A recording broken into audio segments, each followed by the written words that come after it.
šitien ir taupīšanas rezerves? Jums ir kaut kādas versijas? Arī pie iepriekšējā pakalpojuma no pašvaldību puses.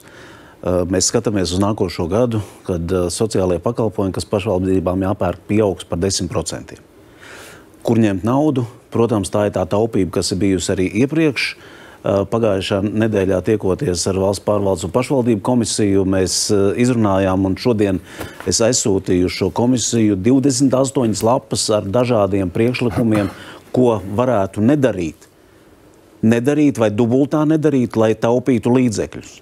Un tas ir ļoti būtiski. Iedodiet kādu piemēru, tā, lai es būtu saprotam, kādu funkciju. Kas vairāk reiz izskanējis, to pašu suņu riešanas skaļumu mērīšanu, kas nāk uz priekšu.